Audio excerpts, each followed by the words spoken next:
नमस्कार, जय हिंद। कैसे हैं आप सभी?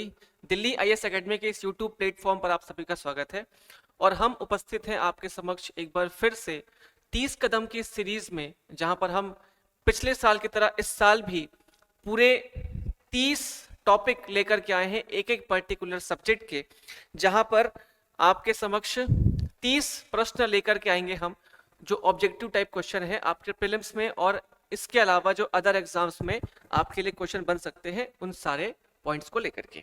ठीक है, पिछली कक्षा में, पिछले वीडियो में हमने चर्चा किया था मौर्य काल के संबंध में, मौर्योत्तर काल के संबंध में, और आज हम चर्चा करते हैं गुप्त काल और गुप्तोत्तर काल के संबंध में कुछ प्रमुख घटनाओं के बारे में, जिसमें हम 30 प्रश्नों पर बात करेंगे जो कि गुप्त काल और गुप्तोत्तर काल के संबंध में होगा। ठीक है, तो चलिए फिर स्टार्ट करते हैं।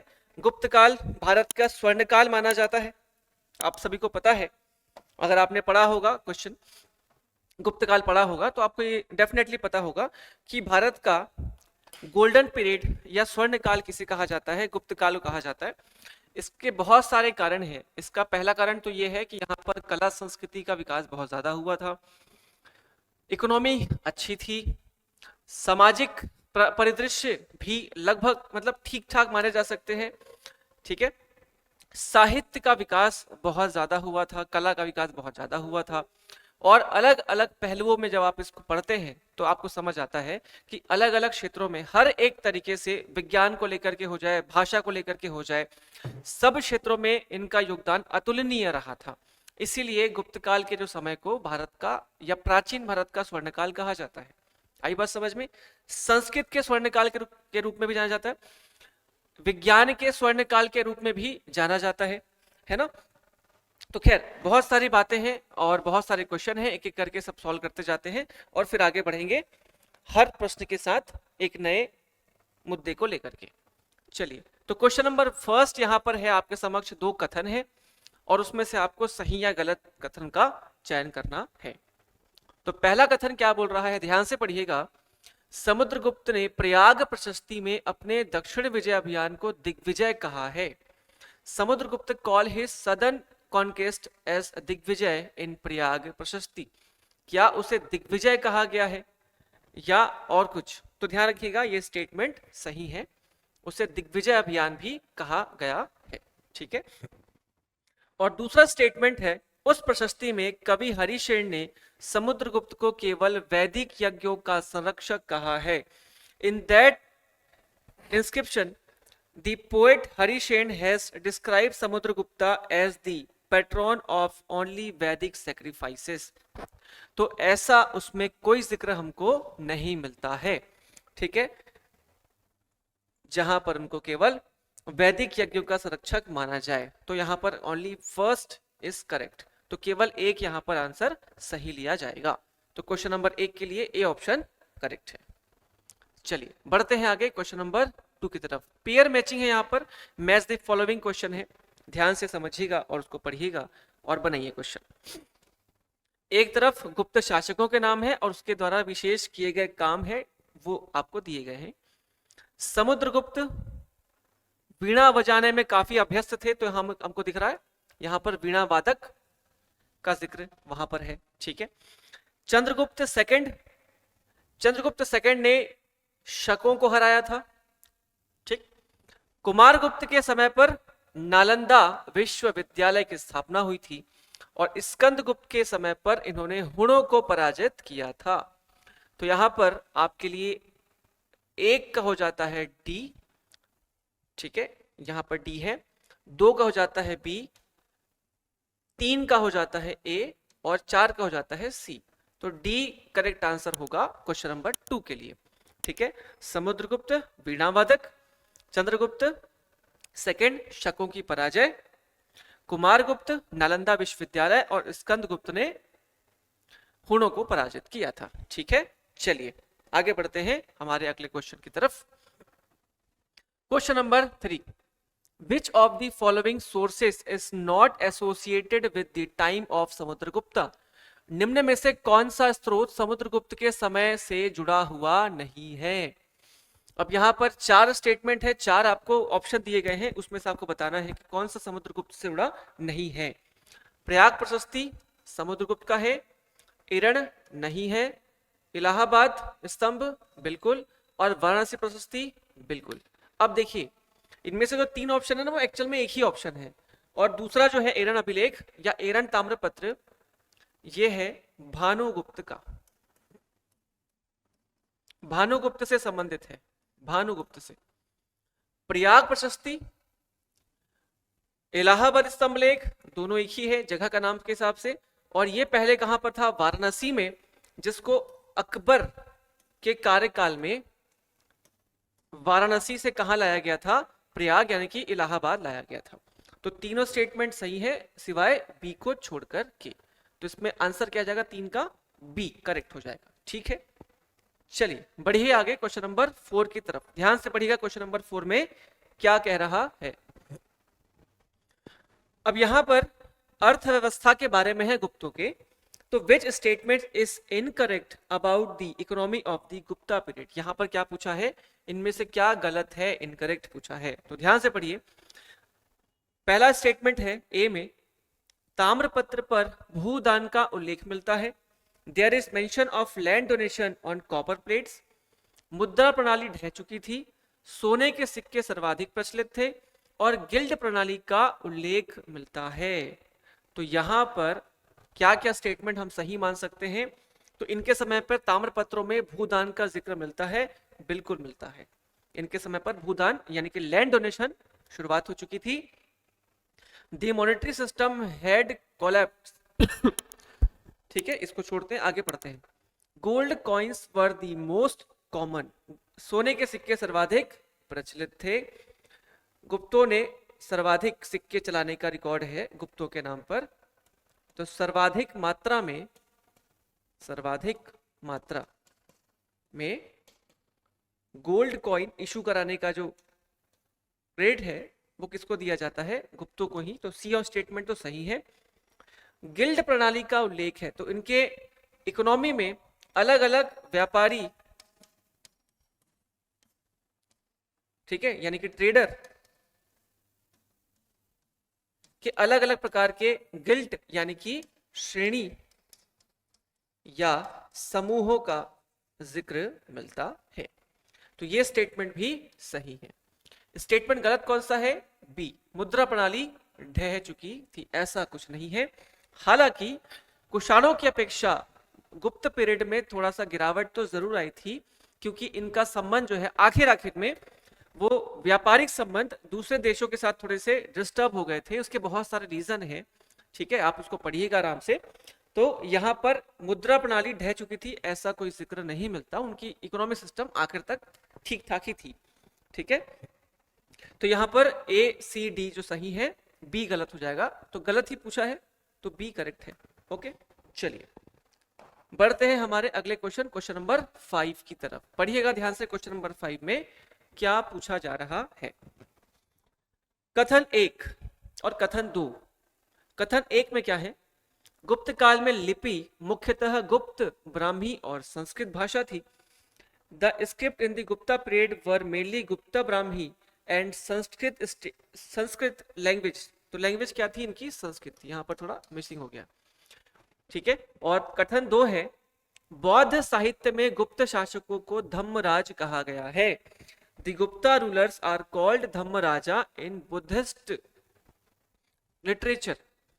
देखिए पहला स्टेटमेंट तो सही है, इनकी जो मुख्यतः भाषा थी वो संस्कृत थी, और लिपि मुख्यतः क्या थी, ब्राह्मी लिपि थी।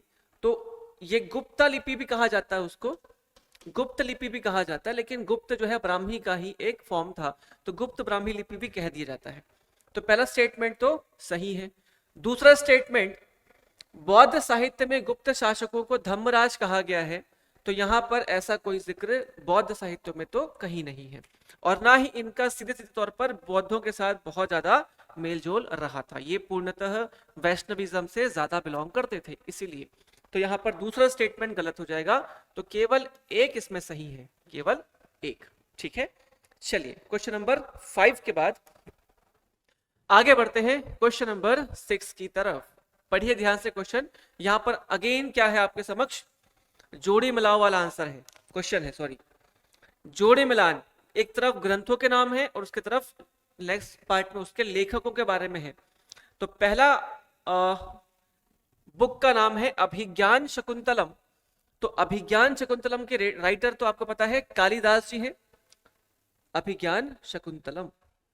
चलिए नेक्स्ट है महासिद्धांत। महासिद्धांत एस्ट्रोनॉमी पर लिखी गई एक बुक है जिसको लिखा है आर्यभट्ट ने। ठीक। कामसूत्र ये काम पर आधारित ग्रंथ है जिसको लिखा है वात्स्यायन ने। और ब्रह्म सिद्धांत या ब्रह्म संहिता ये है किसका, वराहमिहिर का। ये भी खगोल शास्त्र पर बेस्ड है। ठीक है। हमने जैसे पहले बताया था आपको कि विज्ञान के क्षेत्र में गुप्तों का कोई मुकाबला नहीं है। प्राचीन काल में बहुत ज्यादा डेवलप हुआ था। मैथमेटिक्स ले लीजिए, रसायन शास्त्र ले लीजिए, बायोलॉजी ले लीजिए, इवन चिकित्सा के क्षेत्र में भी काफी उन्नति वहां पर हो चुकी थी। तो हमारे पास आंसर के रूप में क्या आ जाएगा, तो 1 का मिला लीजिए आप डी के साथ, 2 का मिला लीजिए आप सी के साथ, कामसूत्र बी, और चौथा बृहत संहिता ए। तो डी सी बी ए कहीं पे दिख रहा है क्या, डी सी बी ए, ये सी ऑप्शन सही है। ठीक है। तो जोड़ी आराम से मिलाइएगा। अगर सारे नहीं भी पता है तो आपसे 1 या 2 भी बनता है, 2 मैक्सिमम मिनिमम, तो वहां से आराम से क्वेश्चन बनाए जा सकते हैं। ठीक है। चलिए क्वेश्चन नंबर 7 की तरफ बढ़ते हैं आगे। और यहाँ पर छोटा क्वेश्चन है तो ध्यान से पढ़िएगा। कभी कभी छोटे क्वेश्चन भी आपको बहुत नुकसान पहुंचा सकते हैं। हड़बड़ी में क्या होता है, हम लोग छोटे क्वेश्चन को बहुत जल्दबाजी में लगा देते हैं कि हाँ यही होगा, पूरे ऑप्शन पढ़े बिना। तो ये गलती वहां पर नहीं करना है। पूरे ऑप्शन जब तक नहीं पढ़ लिए तब तक आपको क्वेश्चन सही आंसर या गलत आंसर तक नहीं पहुंचना है। आप कोशिश करिए कि ज्यादा से ज्यादा आप गलत छांटिए कि इनमें से गलत कौन सा है। 3 ऑप्शन गलत होंगे, अपने आप 1 सही हो जाएगा। ओके। चलिए पढ़िए क्वेश्चन क्या पूछ रहा है। क्वेश्चन नंबर 7, गुप्त काल की अजंता गुफाएं किस धार्मिक संप्रदाय से संबंधित थी? The Ajanta caves of the Gupta period were associated with which religious sect? तो क्वेश्चन यहां पर गुप्त काल की अजंता गुफाओं से है। कहां पर अजंता गुफा है? महाराष्ट्र। आपके लिए क्वेश्चन ये है कि अजंता की गुफाएं महाराष्ट्र में कौन सी नदी यानी कि रिवर के किनारे पे पड़ेगा? तो ये आप क्वेश्चन कमेंट बॉक्स पे आप लिखिएगा। ठीक है। हीनयान, महायान, वज्रयान या कालचक्रयान? तो नो डाउट यहां पर सीधे आपको जवाब पे जाना है। हीनयान नहीं है। हीनयान ने क्योंकि इस शिक्षा के क्षेत्र में बहुत ज्यादा डेवलपमेंट नहीं दिखाई थी। वज्रयान और कालचक्रयान बहुत ही मतलब बहुत इन्होंने प्रगति तो करी थी, लेकिन जो अजंता की गुफाएं हैं वहां पर महायान से संबंधित चित्र ज्यादा आपको मिलेंगे। तो क्वेश्चन नंबर 7 में बी ऑप्शन करेक्ट हो जाएगा। ओके। चलिए आगे बढ़ते हैं क्वेश्चन नंबर 8 की तरफ। The iron pillar on which Vishnupada samarpana is inscribed belong to whose period? लौह स्तंभ जिसमें विष्णुपद समर्पण अंकित है वह किसके काल का है? तो ध्यान रखिएगा यहां पर एक लौह स्तंभ के बारे में बात की जा रही है जो गुप्त काल से संबंधित है। तो गुप्त काल में हमको एक ही जगह पर लौह स्तंभ या आयरन पिलर देखने को मिलेगा, वो है मेहरौली। मेहरौली कहां पर? दिल्ली में। ठीक है। और ये किस राजा का है? यहां पर लिखा हुआ है चंद्र के नाम से राजा। ठीक। और ये इसका जो टाइम पीरियड है वो लगभग आपको मिलेगा 350 के बाद, 350 एडी के बाद का है। एग्जैक्ट तो नहीं बताया जा सकता। तो इस हिसाब से इसको पता चलता है इसकी कार्बन डेटिंग से कि इसमें जो राजा था वो था चंद्र, और 350 एडी के बाद जो चंद्र नाम से राजा हुआ वो था चंद्रगुप्त सेकंड। तो यहां पर आंसर क्या हो जाएगा? चंद्रगुप्त द्वितीय। ये ऐसा आयरन पिलर है जो लगभग 1600 सालों से खड़ा हुआ है और ये अभी तक रस्ट फ्री है। इसमें किसी प्रकार की कोई जंग नहीं है। खुले में खड़ा हुआ एक लोहे का स्तंभ जो 1600 साल से खड़ा है, ये दिखाता है कि इनकी लौह तकनीक या इनकी धातु गलाने की जो तकनीक है वो कितनी ज्यादा स्पष्ट और इम्प्रेसिव हो चुकी थी उस समय पर, कितनी डेवलप हो चुकी थी, जिसको लेकर के है ना इन्होंने ये बनाया था और आज तक एज इट इज वो खड़ा हुआ है बिना किसी जंग के। ठीक है, तो ध्यान रखिएगा लौह स्तंभ किसका है, चंद्रगुप्त का, इसमें विष्णु पद अंकित है। इसके अलावा इनके बहुत सारे विजय अभियानों का भी जिक्र मिलता है। ओके, चलिए तो क्वेश्चन नंबर 8 के बाद क्वेश्चन नंबर 9 की तरफ हम बढ़ते हैं आगे। कथन में स्टेटमेंट है, दोनों ध्यान से पढ़िएगा क्या पूछ रहा है। क्वेश्चन नंबर 9 कथन है, गुप्त काल में लेखन की प्रमुख शैली काव्यात्मक गद्य यानी कि चंपू थी। और कथन 2 है, हरिशेन ने यह प्रणाली प्रयाग प्रशस्ति में अपनाई। The main style of writing in the Gupta period was poetic prose या चंपू। Statement 2, Harishena adopted the same style in Prayag Prashasti. अब देखिए यहां पर गुप्त काल में लेखन की प्रमुख शैली काव्यात्मक गद्य यानी कि चंपू थी। चंपू का मतलब क्या होता है, जहां पर लेखन में काव्य और गद्य दोनों का प्रयोग किया जाए, मतलब ऐसा लेखन कला जिसमें काव्य भी है और गद्य भी है, दोनों साथ में। ठीक, इसे क्या बोलते हैं, चंपू। तो क्या ये था, तो बिल्कुल था। और हरिशेन ने यही शैली प्रयाग प्रशस्ति में अपनाई थी, ये भी स्टेटमेंट करेक्ट है। ठीक है, तो यहां पर दोनों ही स्टेटमेंट करेक्ट हो जाएंगे। तो हरिशेन की प्रयाग प्रशस्ति में चंपू शैली जो है वो बखूबी अपनाई गई थी, ध्यान रखिएगा। चलिए बढ़ते हैं आगे अपने अगले सवाल की तरफ, क्वेश्चन नंबर 10। अब यहां पर आपके समक्ष जोड़ी मिलान है। ठीक है, इंग्लिश में भी जोड़ी मिलान लिखा गया है, तो उसको थोड़ा सा आप लोग देख लीजिएगा। एक तरफ फॉरेन ट्रेवलर्स है, ठीक है, विदेशी यात्राओं की यात्रा है, और एक तरफ आपके विदेशी यात्री है। चलिए, तो फाहियान, वेनसोंग, इत्सिंग और सुंगयुन, कहेंगे पे इसका नाम संयुगन लिखा होता है, सुंगयुन या फिर संयुगन, तो थोड़ा देख लीजिएगा, दोनों व्यक्ति एक ही है। संयुगन कहीं ऊपर नीचे होता है, ये चाइनीज नाम है तो एकदम से सही प्रोनाउंसिएशन कभी कभी नहीं हो पाता। तो जोड़ी मिलाना है। फाहियान किसके समय पर आया था, तो वो आया था चंद्रगुप्त द्वितीय के समय पर, जिसने बहुत सारी बातें कही हैं गुप्तों के बारे में।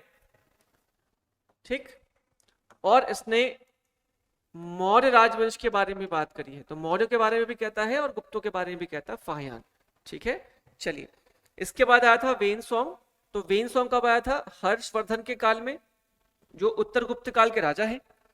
इसके बाद इत्सिंग, इत्सिंग आया था ये हर्ष के समय पर, और संगयुन आया था तोरमाण के लगभग कार्यकाल के दौरान। तोरमाण जो था वो एक पूर्ण राजा था, ठीक है, पूर्ण राजा था, तो उसके समय पे इसका जिक्र मिलता है। तो एक का हो जाएगा डी, दो का हो जाएगा बी, दो का बी, सी, तीन का सी और चार का डी। तो यहां पर यही ऑप्शन, एक मिनट, ए का है डी, ओके, अच्छा चार में तो लिखा ही नहीं कुछ, यहां पर ए आना चाहिए।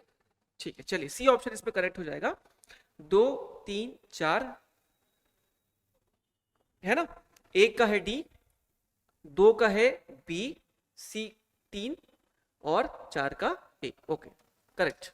चलिए तो क्वेश्चन नंबर 10 में आपको आंसर लेना है सी, है ना, जहां पर फाहियान, हेनसांग, इत्सिंग, संयुगन, और उसको जोड़ना है वो किसके समय पर भारत में आए थे। ओके, चलिए आगे बढ़ते हैं क्वेश्चन नंबर 11 की तरफ। What was the function of uparika in the administrative system of the Gupta period. Gupta काल के प्रशासन व्यवस्था में उपरिक का क्या कार्य था। ये एक अधिकारी था उपरिक, जिसका कार्य आपको पूछा जा रहा है। धार्मिक अनुष्ठानों का संचालन, conducting religious ritual, adviser to the former king, भूतपूर्व राजा का सलाहकार, प्रोविंस चीफ ऑफिसर, प्रांत प्रमुख अधिकारी, और चीफ आर्मी स्टाफ, सेना अध्यक्ष। इसमें से कौन सा था, तो ध्यान रखिएगा ये सी ऑप्शन सही है। इसमें प्रांत प्रमुख अधिकारी था, एक पर्टिकुलर प्रांत जिसको इस समय पर क्या कहते थे, भुक्ति। यहां पर इंग्लिश में नहीं लिखा हुआ है, मैं लिख देता हूं भुक्ति। तो प्रांतों को इस समय पर भुक्ति कहा जाता था, तो भुक्ति में वो अधिकारी होते थे, मुख्य अधिकारी कहाँ का, भुक्ति का। ठीक है, चलिए बढ़ते हैं आगे हमारे अगले सवाल की तरफ, क्वेश्चन नंबर 12। अब यहां पर आपके समक्ष दो स्टेटमेंट है, आपको बताना इस स्टेटमेंट में से कौन सा सही है। ठीक है, चलिए क्वेश्चन नंबर 12। कथन एक, गुप्त युग को स्वर्ण युग कहा जाता है। पहला statement, the Gupta age is called the golden age. और दूसरा है, यह उपमा अल बरूनी ने दी थी। The analogy was given by Al Baruni. तो क्या ये स्टेटमेंट सही है? देखिए, गुप्त युग को स्वर्ण युग कहा जाता है, ये तो बात सत्य है, ठीक। और यह उपमा अल बरूनी ने नहीं दी थी ना, ये क्वेश्चन, ये जो कथन है दूसरा गलत है।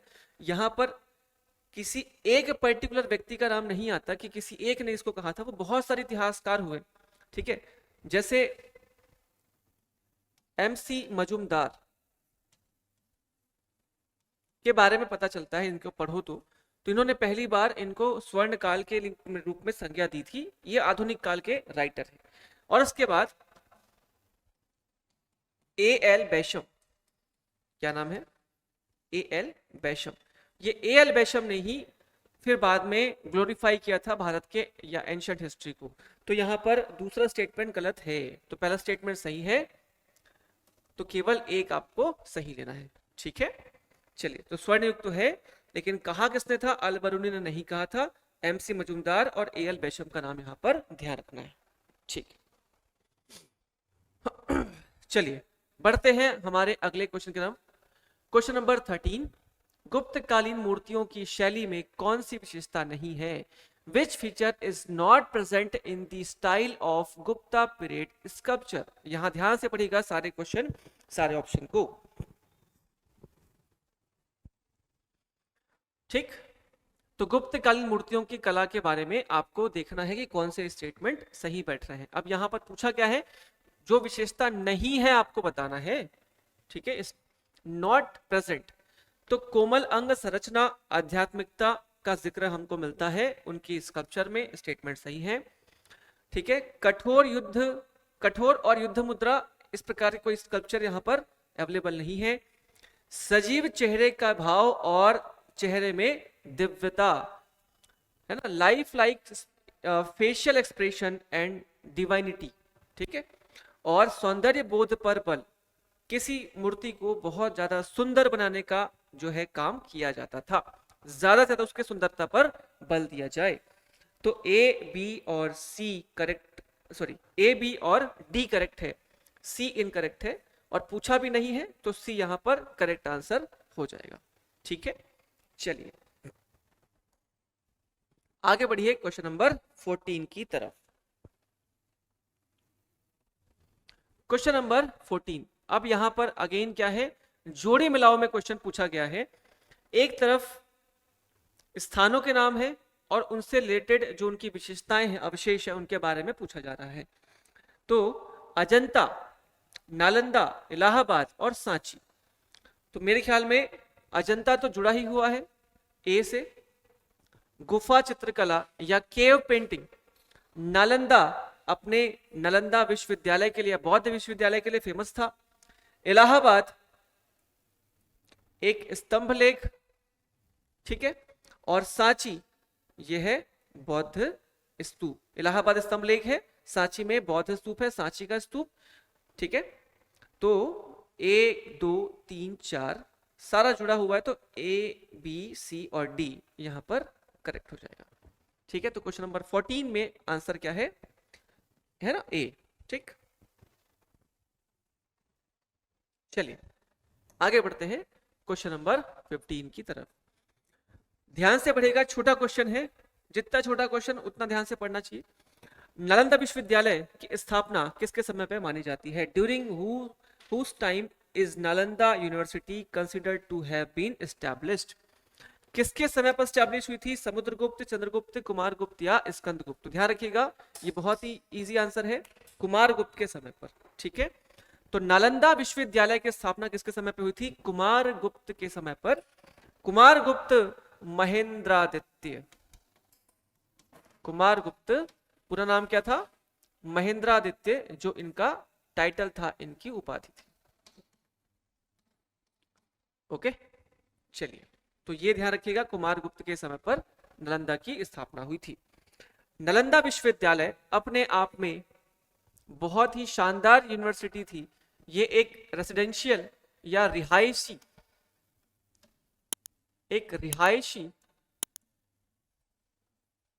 विश्वविद्यालय थी, जहां पर विद्यार्थी को हॉस्टल की सुविधा दी जाती थी। ये बच्चों के लिए पूर्णतः निःशुल्क होती थी, यहाँ पर किसी प्रकार के बच्चों से शुल्क लिया नहीं जाता था। इसके खर्च के लिए अलग अलग राजाओं ने अलग अलग समय पर दान दिया करते थे। तो ये पूरा विश्वविद्यालय किससे चलता था? चैरिटी से चलता था, दान से चलता था। और इस विश्वविद्यालय की सबसे बड़ी खासियत थी इसकी लाइब्रेरी, इसका ग्रंथालय, ठीक, जिसका नाम था धर्मगंज। तो इस ग्रंथालय का नाम क्या था? धर्मगंज। और ये जो ग्रंथालय था वो अगर आज भी आप कंपेयर करोगे तो विश्व की बहुत बड़ी लाइब्रेरी में से एक माना जा सकता है, क्योंकि इस लाइब्रेरी के 3 बिल्डिंग थे, 3 अलग अलग बिल्डिंग, ठीक, अलग अलग सेक्शन में बटा हुआ था, जिसमें रत्नोदधि, रत्न सागर और रत्न रंजक। रत्नोदधि, रत्न सागर और रत्न रंजक, ये 3 बिल्डिंग थी एक ही काम के लिए, जो कि लाइब्रेरी के लिए यूज होती थी, ठीक है। और ये एक अनोखी बात थी उस समय के हिसाब से, क्योंकि यहाँ पर लाखों की संख्या में किताबें थी। बाद में एक दुष्ट व्यक्ति ने आकर के इसको जला दिया। मुझे आप कमेंट में बताइएगा कि उस दुष्ट व्यक्ति का नाम क्या है जिसने इसको जला दिया, इसको डिस्ट्रॉय कर दिया, इसको बर्बाद कर दिया, ठीक है। तो ये आप मुझे कमेंट में बताइएगा। चलिए, तो फिलहाल नालंदा विश्वविद्यालय कुमारगुप्त के समय पर ध्यान रखना इंपॉर्टेंट है। चलिए बढ़ते हैं हमारे अगले क्वेश्चन के number, question number 16। Question number 16। अब यहां पर 2 कथन है, आपको कथन में से बताना है सही गलत। तो स्टेटमेंट पढ़िएगा ध्यान से। गुप्त शासकों ने धर्म को राज धर्म के रूप में लागू किया। द गुप्ता रूलर्स इम्पोज्ड धर्म इज द स्टेट रिलीजन। और उन्होंने बौद्ध धर्म को पूरी तरह प्रतिबंधित कर दिया था। ही बैंड बुद्धिज्म कंप्लीटली। अब देखिए, जब आप इनके बारे में, इनके धर्म के बारे में पढ़ोगे तो आपको इनके अलग अलग प्रशस्तियों में, अलग अलग अभिलेखों में बहुत सारे अलग अलग जिक्र मिलेंगे, जिसमें सबसे ज्यादा है वैष्णव के बारे में, वैष्णव धर्म से संबंधित, वैष्णव या लक्ष्मी जी से संबंधित, ठीक है। तो इनका धर्म था वैष्णव या भागवत, ये तो तय है। हालांकि इस समय पर शिव जी की गुप्त काल की बहुत सारी प्रतिमाएं और बहुत सारे मंदिर मिल जाएंगे, पार्वती माता की मंदिर, लेकिन ज्यादातर मंदिर जो है वो वैष्णविज्म से संबंधित है। और सिक्कों में, उनके प्रशस्तियों में भी किसका जिक्र मिला है? वैष्णविज्म का ही जिक्र मिला है। तो हम ये कह सकते हैं कि इनका धर्म वैष्णव था और इन्होंने अपने धर्म को राज धर्म भी घोषित किया था। तो यहाँ पर ये स्टेटमेंट करेक्ट है, ठीक है। कथन नंबर 2, उन्होंने बौद्ध धर्म को पूरी तरह से प्रतिबंधित कर दिया था, ऐसा कोई जिक्र नहीं है और ना ही ऐसा कुछ उन्होंने काम करा था। अलग अलग सोर्स में उन्होंने बौद्धों को दान देने के भी जिक्र करे हैं और साथ ही साथ कुछ गुप्त शासक तो स्वयं बौद्ध धर्म को अपनाया था। जैसे बुद्धगुप्त के आपको एक नाम मिलेगा, ठीक। तो वो जो आखिर के कुछ गुप्त शासक थे, उन्होंने बौद्ध धर्म को अपनाया था, ठीक है। तो यहाँ पर कथन 2 तो गलत हो जाएगा, यहाँ पर ओनली 1 इज करेक्ट, ठीक है। चलिए, क्वेश्चन नंबर 16 के बाद आगे बढ़ते हैं क्वेश्चन नंबर 17 की तरफ। क्वेश्चन नंबर 17 क्या कह रहा है? What was the meaning of the word vishti in the Gupta period? गुप्तकालीन प्रशासन में विष्टि शब्द का क्या अर्थ था? कर में छूट, टैक्स एक्सम्पशन, धार्मिक कर, रिलीजियस टैक्स, जबरन श्रम, फोर्स लेबर या सर्विस इन द आर्मी, सेना में सेवा। तो इनमें से ध्यान रखना, कर में छूट बिल्कुल नहीं, धार्मिक कर भी नहीं था, सेना में सेवा भी नहीं था, क्या था? जबरन श्रम कर। ठीक है, फोर्स लेबरों को क्या कहा जाता था यहाँ पर, विष्टि कार्य कराना कहा जाता था। हालांकि ये शब्द आपको मौर्य काल में भी देखने को मिलेगा, क्योंकि ये शब्द संस्कृत से आया है।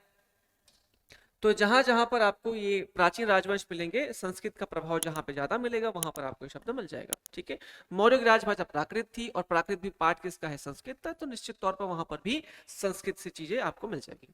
तो जबरदस्ती किसी व्यक्ति से श्रम करवाना यहाँ पर विष्टि कहलाता था। ठीक, चलिए अगला क्वेश्चन ध्यान से पढ़िएगा, क्वेश्चन नंबर 18।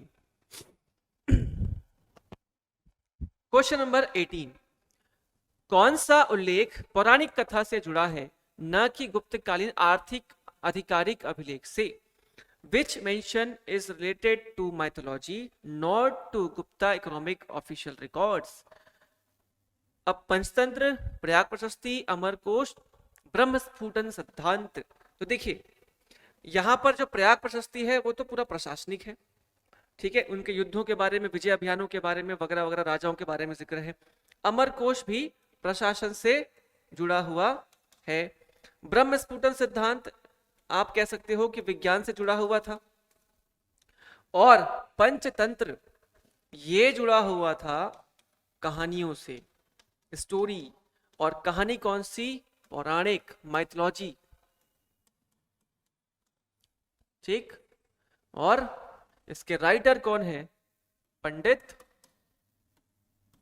विष्णु शर्मा जी। ये ऐसी किताब है जिसका दुनिया में सबसे ज्यादा बार ट्रांसलेशन हुआ है, सबसे ज्यादा भाषाओं में ट्रांसलेशन हुआ है। ठीक है, इसका एक ट्रांसलेशन अरबी भाषा में है, अरबी भाषा में, अरबिक लैंग्वेज में। आपको कमेंट में बताना है कि अरबी भाषा में जो पंचतंत्र की रचना है वो किस नाम से है, अरबी इसका ट्रांसलेशन किस नाम से बुक छपा है। ठीक है, तो ये ध्यान रखना, ये क्वेश्चन आपको बताना है। ठीक है, तो ध्यान रखिए क्वेश्चन नंबर 18 में आपको आंसर लेना है पंचतंत्र। इससे पंडित विष्णु शर्मा ने कुछ राजकुमारों को पढ़ाने के लिए कहानियों के माध्यम से पढ़ाना शुरू किया था। ठीक है, तो ये पंचतंत्र की घटना। जैसे आपने सुना होगा एक चालाक लोमड़ी वाली, कौवा लोमड़ी वाली कहानी, और एक कहानी आपने सुना होगा बंदर का कलेजा वाला, जो कि मगरमच्छ के साथ जुड़ा हुआ मुद्दा था। तो वो इस बारे में है, बहुत सारी कहानियां इसमें। ठीक है, चलिए आगे बढ़ते हैं क्वेश्चन नंबर 19 की तरफ। क्वेश्चन नंबर 19 में दो स्टेटमेंट है अगेन, और आपको इस स्टेटमेंट में से सही या गलत बताना है। तो कथन एक क्या बोल रहा है, गुप्त काल में आयुर्वेद, गणित, खगोल शास्त्र और काम शास्त्र का उत्कर्ष हुआ। Ayurveda, mathematics, astronomy and Kamasutra flourished during the Gupta period. और स्टेटमेंट 2 है, all the text were written in Sanskrit. सभी ग्रंथ संस्कृत में रचित थे। तो क्या दोनों स्टेटमेंट सही है? देखिए पहला स्टेटमेंट तो सही है, विज्ञान के जितने भी अलग अलग ब्रांचेस आप जानते हो उन सबका विकास लगभग लगभग इन्हीं के समय पर हुआ था शुरुआती तौर पर। Statement first is correct. कथन 2, सभी ग्रंथ संस्कृत में रचित थे। गुप्तों की राजभाषा क्या थी? राजभाषा संस्कृत। और इस समय पर जो एलीट वर्ग था, उच्च वर्ग, जो कि ज्यादा सभ्य था और ज्यादा पढ़ा लिखा था, उसकी भाषा क्या थी? संस्कृत। ठीक, और ये लिखने का काम, ये सब काम किसका था? तो ये उच्च वर्ग का ही था, तो संस्कृत में ही लिखते थे। तो इसलिए पूरा स्टेटमेंट, दोनों स्टेटमेंट यहां पर करेक्ट हो जाएगा। ठीक है, तो इसमें क्वेश्चन नंबर 19 में आपको दोनों ही आंसर सत्य लेना है। ठीक है, चलिए क्वेश्चन नंबर 20 ध्यान से पढ़ेगा। आपके समक्ष 4 यहां पर ऑप्शन दिए गए हैं और उसमें छांटना है क्वेश्चन के अकॉर्डिंग। तो प्रयाग प्रशस्ति के अनुसार समुद्रगुप्त ने किन किन क्षेत्रों को जीता था? अकॉर्डिंग टू दी प्रयाग प्रशस्ति, which region did Samudragupta conquer? Samudragupta के प्रयाग प्रशस्ति में जो उसके विजय अभियानों का जिक्र है उसमें कौन कौन से भाग शामिल है?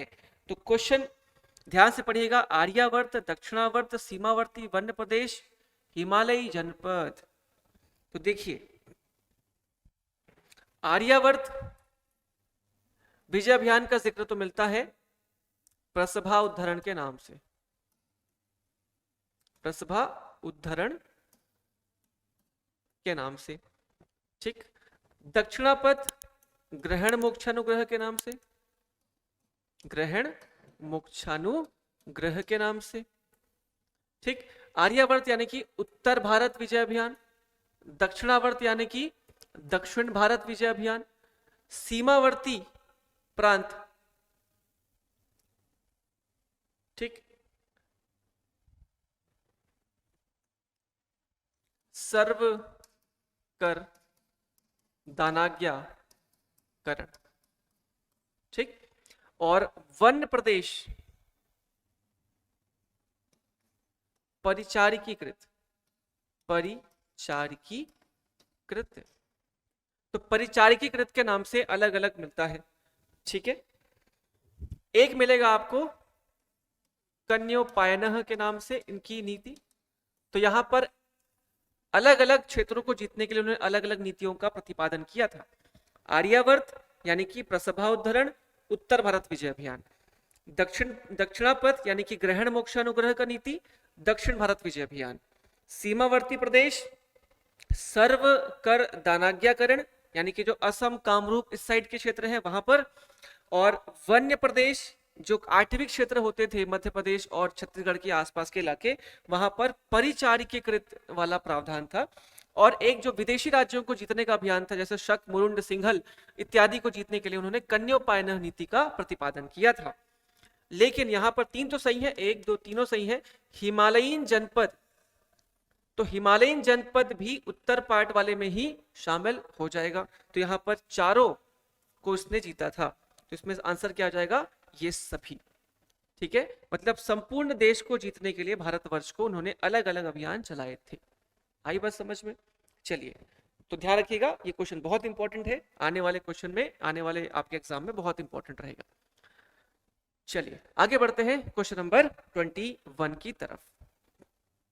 क्वेश्चन नंबर 21, यहां पर नीचे 4 में से 3 तथ्य गुप्त युग से संबंधित है, एक किसी अन्य युग से क्षेत्र से है, उस असंगत तथ्य का पहचान करें। 3 of the 4 fact below related to the Gupta era, 1 is from another era or region. Identify the irrelevant fact. ठीक है, तो 3 में से 4 में से एक हमारा गलत है, इसको देखना है। जूनागढ़ अभिलेख हुण आक्रमण का जिक्र करने वाला अभिलेख है क्या? क्या जूनागढ़ अभिलेख में हुणों के आक्रमण का जिक्र मिलता है? बिल्कुल मिलता है, ठीक है।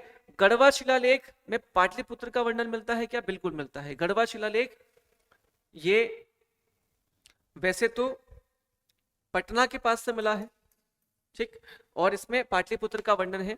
इसके बाद देवगढ़ में दशावतार मंदिर का जिक्र है, बिल्कुल सही। मंदसौर अभिलेख, इसमें पार्वती मंदिर का जिक्र है। देखिए, मंदसौर अभिलेख में पार्वती मंदिर का नहीं, सूर्य मंदिर का यानी कि सन टेम्पल के बनाए जाने का उल्लेख है, जिसमें मंदसौर के जो बुनकर थे, बुनकर यानी कि वेवर्स, उन्होंने यहां पर पैसे इकट्ठे करके सूर्य मंदिर की स्थापना करी थी। तो यहां पर डी ऑप्शन जो है थोड़ा सा मिसमैच है, तो यही ऑप्शन सही हो जाएगा, ठीक है। तो जूनागढ़ पूर्णाक्रमण का उल्लेख, गढ़वा शिलालेख, पाटलिपुत्र का वर्णन, देवगढ़ में दशावतार मंदिर का जिक्र, और मंदसौर अभिलेख में पार्वती मंदिर का जिक्र नहीं है, इसमें सूर्य मंदिर का जिक्र है। तो 21 का आंसर हो जाएगा डी। ओके, चलिए बढ़ते हैं हमारे अगले सवाल की तरफ। ध्यान से पढ़िएगा, क्वेश्चन नंबर 22 क्या कह रहा है।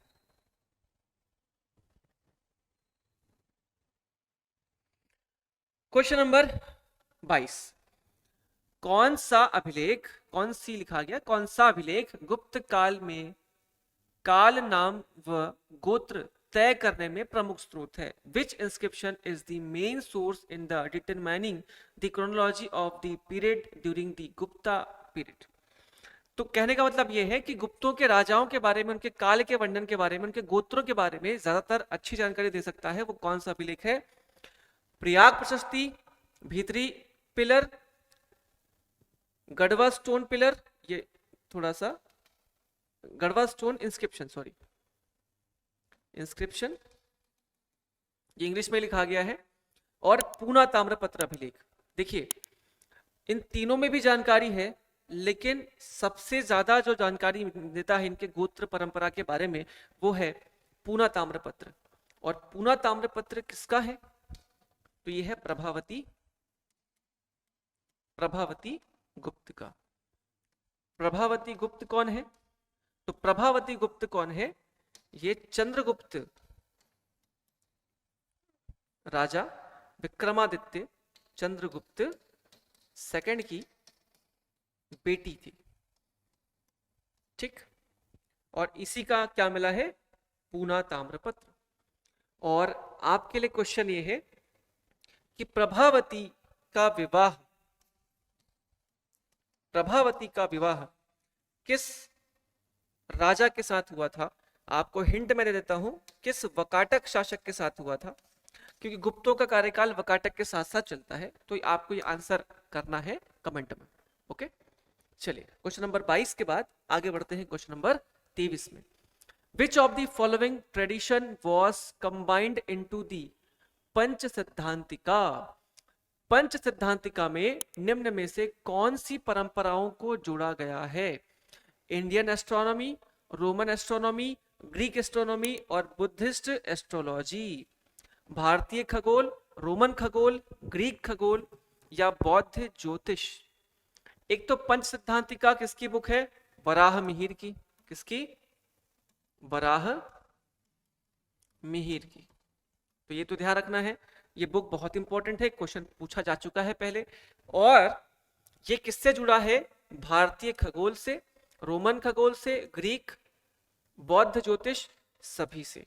इसमें सारे परंपराओं की बात कही गई है, ठीक है। तो बहुत ही प्रॉस्पेरस बुक है, बहुत ही रिच बुक है, इसमें बहुत सारी जानकारी खगोल शास्त्र के बारे में मिलती है, included Indian, Roman, Greek and Buddhist astronomy, ठीक है।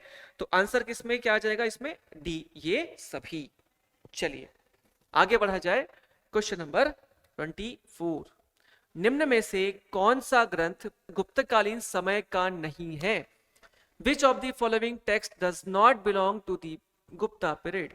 अभिज्ञान शकुंतलम, बृहत संहिता, पंचतंत्र, रत्नावली। अभिज्ञान शकुंतलम तो पता ही है आपको,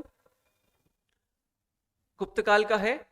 बृहत संहिता भी पता है, गुप्त काल का है, ठीक है। बरामीर का। पंचतंत्र पता ही है, विष्णु शर्मा जी का, अभी हमने चर्चा करी थी। और रत्नावली जो बुक है, रत्नावली बुक के राइटर हैं हर्षवर्धन। कौन? हर्षवर्धन। हर्षवर्धन कौन? उत्तर गुप्त काल के राजा। उत्तर गुप्त काल में वर्धन डायनेस्टी, या इसी को कहते हैं पुष्यभूति डायनेस्टी, पुष्यभूति डायनेस्टी के राजा थे हर्षवर्धन। और इनकी 3 बड़ी फेमस रचनाएं हैं। कौन कौन सी? रत्नावली, रत्नावली, नागानंद, नागानंद और प्रियदर्शिका, प्रियदर्शिका। ये 3 बड़ी फेमस किताब है, रत्नावली, नागानंद और प्रियदर्शिका। किसकी? हर्षवर्धन की। तो ध्यान रखिएगा, ये क्वेश्चन बहुत इंपॉर्टेंट है, हर्षवर्धन से क्वेश्चन पूछता है इसके ये सारी चीजें। चलिए आगे बढ़ते हैं अगले सवाल की तरफ। क्वेश्चन नंबर 25 पढ़ेगा ध्यान से, क्या पूछा जा रहा है।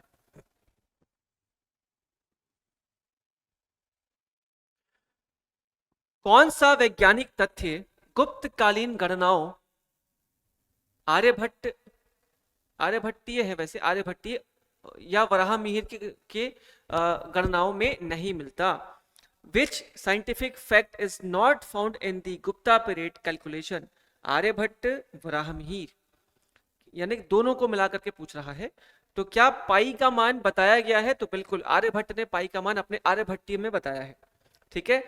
पंच सिद्धांतिका में ग्रीक रोमन सिद्धांत के बारे में है, एस्ट्रोनॉमी के बारे में बिल्कुल बताया गया है, ठीक है।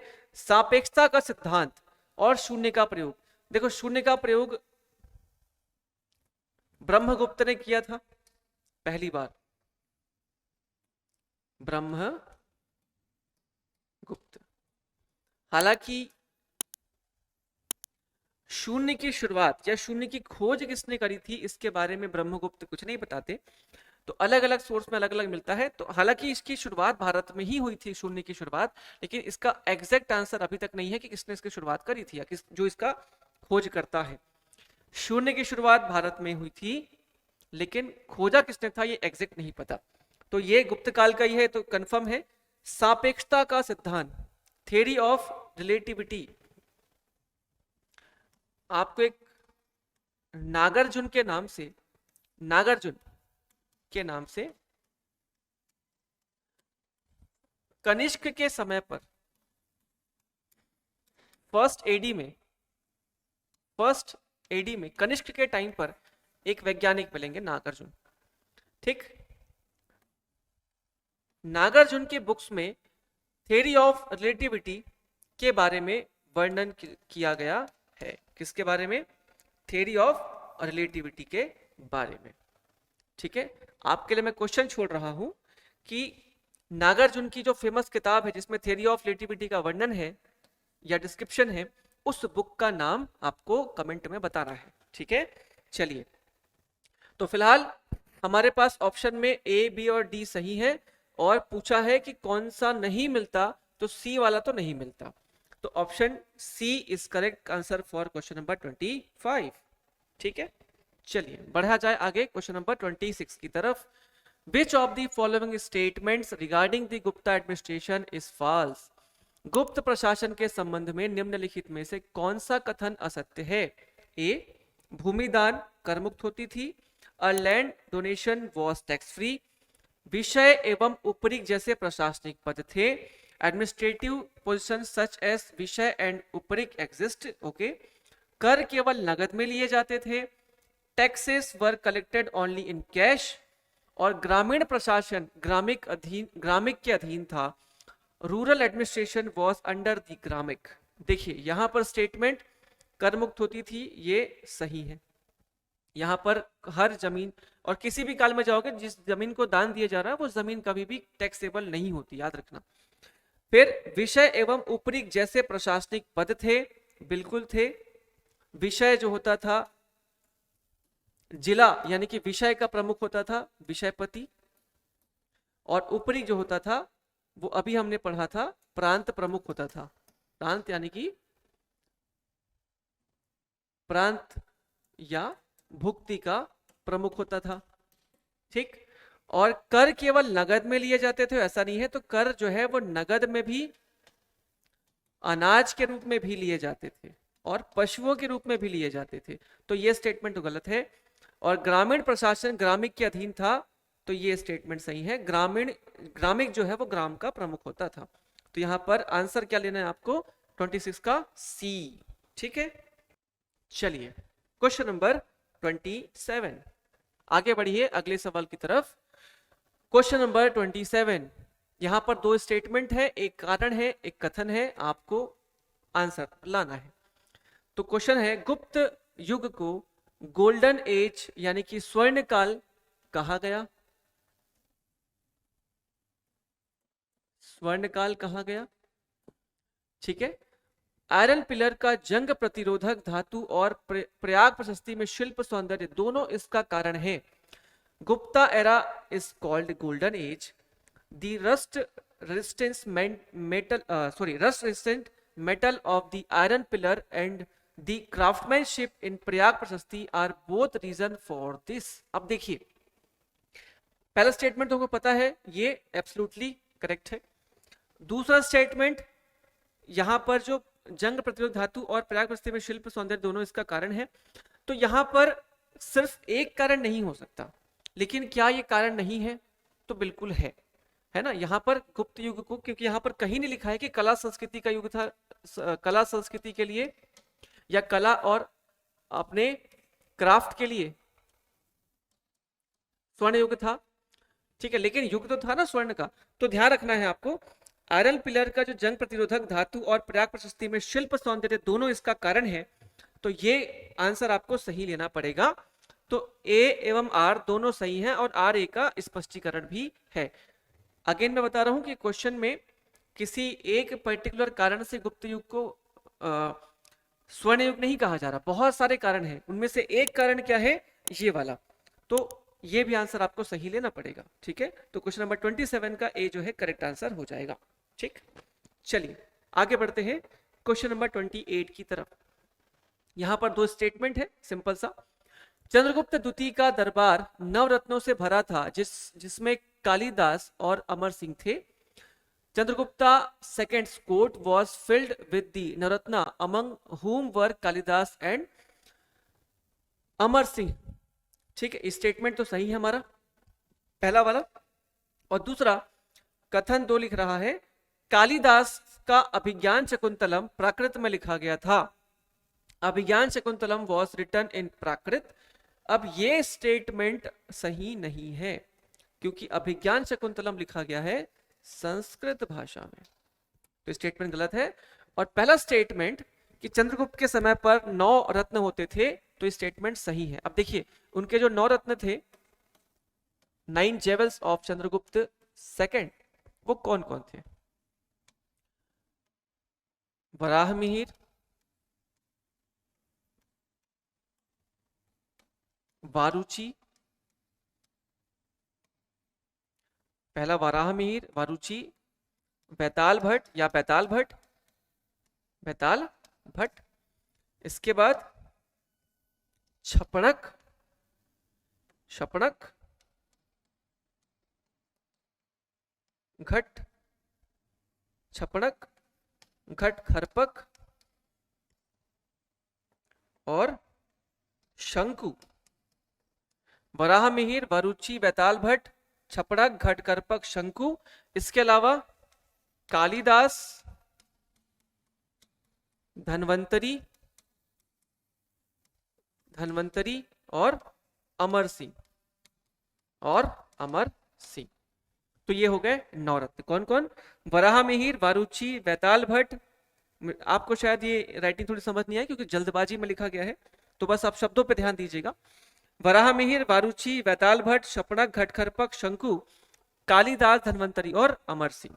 तो यहाँ पर दोनों स्टेटमेंट में से एक स्टेटमेंट तो सही है, तो केवल एक आपको सही लेना है, 2 गलत हो जाएगा। ओके, चलिए बढ़ते हैं आगे। क्वेश्चन नंबर 29 आज का हमारा सेकंड लास्ट क्वेश्चन।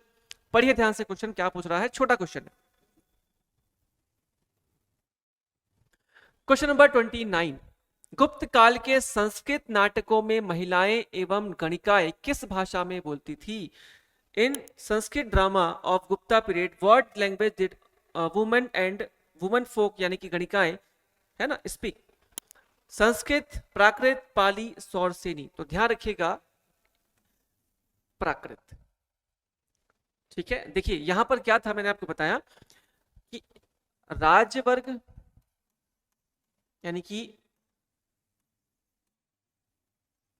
रॉयल खानदान के लोग, उच्च वर्ग, ये लोग किस भाषा में बात करते थे? इनकी भाषा थी संस्कृत। और जो निचले तबके के लोग होते थे वो बात करते थे प्राकृत में। ठीक है, प्राकृत में।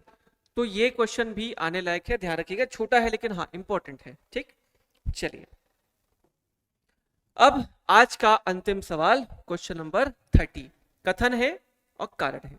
समुद्रगुप्त ने उत्तर भारत को सैन्य बल से और दक्षिण भारत को कूटनीति से जीता था। Samudragupta conquered northern India through military force and southern India through diplomacy. और कारण है, प्रयाग प्रशस्ति में दक्षिण भारत के अधिकांश राज्यों को प्रणति कारक बताया गया है। The Prayag Prashasti describe most of the south Indian kingdom as pranati karaka. अब देखिए पहला क्वेश्चन हमने पहले भी चर्चा करी थी कि उत्तर भारत विजय अभियान को इसने क्या नाम दिया था? प्रसभोद्धरण। प्रसभोद्धरण, इसका मतलब होता है किसी राज्य पर हमला करने के बाद उसको पूर्णतः समाप्त कर दो, उसके राजवंश को खत्म कर दो और उसके राज्य को अपने राज्य में मिला लो, ये है प्रसभोद्धरण। ठीक, तो ये तो स्टेटमेंट सही है। दक्षिण भारत को उसने कूटनीति से जीता था, ये भी स्टेटमेंट सही है। दक्षिण भारत की उसने कौन सी नीति अपनाई थी? ग्रहण मोक्षानुग्रह। जो 3 शब्द ग्रहण, मोक्ष और अनुग्रह से बना हुआ है, ग्रहण, मोक्ष और अनुग्रह से, इसका मतलब ये किसी राज्य को पहले हमला करो, जीतो, लेकिन जीतने के बाद उसके राजवंश को समाप्त मत करो, उस राजवंश के साथ दोस्ती करो, मित्रता करो, उनको अपना मित्र बनाओ और अपना टैक्स पेयर बना करके छोड़ दो। ग्रहण फिर मोक्ष करो, क्यों? उनके अनुग्रह करने पर। तो इस प्रकार से उन्होंने उत्तर भारत के 9 और दक्षिण भारत के 12 राज्यों पर हमला करके उसको अपने राज्य में मिलाया था। तो उत्तर भारत मेनली सैन्य शासन पर आधारित था और दक्षिण भारत मेनली कूटनीति पर आधारित था। तो ये पहला स्टेटमेंट सही है। कारण पूछ रहा है, प्रयाग प्रशस्ति में दक्षिण भारत के अधिकांश राज्यों को प्रणति कारक बताया गया है। प्रणति कारक का मतलब होता है जिसकी प्रशंसा करी जाए। क्या करी जाए?